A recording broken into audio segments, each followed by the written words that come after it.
You ever encounter that person that maybe it's at a networking event, or maybe you've just met them first time through a friend, or you're just hanging out together with family, and you ask a single question, and 45 minutes later they're still talking, telling you basically the same story again and again. They just keep starting over at different points, like they're trying to put all the files back in the filing cabinet after it's been dropped in an earthquake.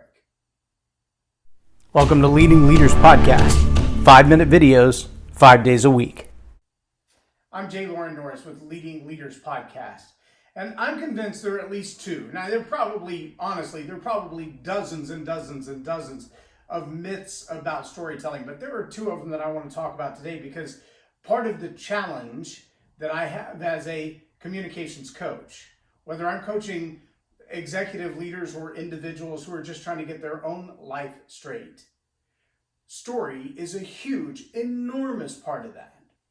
So there's a practice that I call storypower, which is a blend of understanding the psychology of how your story, how you tell your own story, impacts your own soul.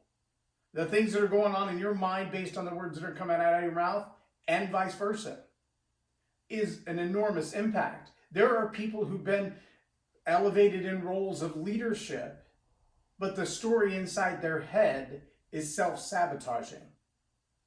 Good coaching practices will help with that.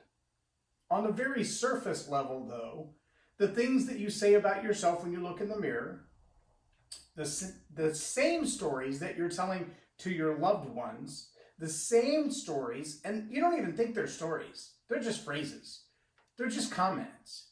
But if you were to take that comment and put it in its context, what you realize is that line, that sentence, that belief, I'm fat and I'm lovable, I'll always be broke, I'll never break the 7-figure barrier, I believe that wealth is for this kind of people, I don't have that kind of degree, so I can't expect that level of success. Those, my friend, are stories where you're the character. And in many of those stories, you're the character and you're a victim.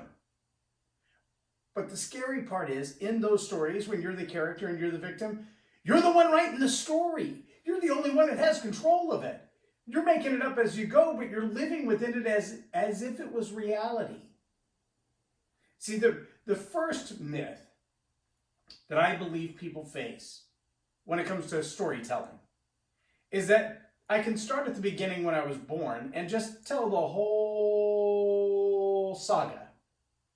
Everything that I've done right and everything that's been done wrong to me for the entire time. And from the time that I start until the time that I stop, everybody's going to be enthralled because my life has been so dramatic. And so if I can just build up the courage or create the opportunity or get the stage or the platform or the webinar or whatever to tell my story, that people will love me, they will fall in love with me, they will pity me, or they will be inspired by me, and that will change my life. Well, I can tell you right now that most people, 99.5% of human beings, are self-motivated. And by that I mean they're motivated by what interests them. And if your story doesn't include what's in it for me, for them, if your story is about you, if it's a long saga about you, then you've wasted a whole lot of time preparing a story that in the end will do nothing other than have people go, oh my gosh, that was so long. See, the second myth is that if I have a tragic story, that by simply telling my story, I win.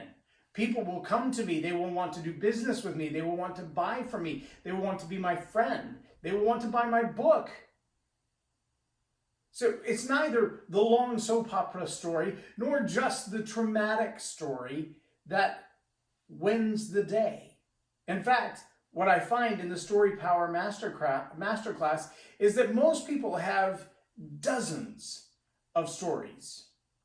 The challenge is, rather than finding the place where they're relevant to the individual they're speaking to either build know, like, and trust, to deepen that relationship, to create a bond of some sort between two people, they want to string all these stories together like a popcorn decoration for your Christmas tree.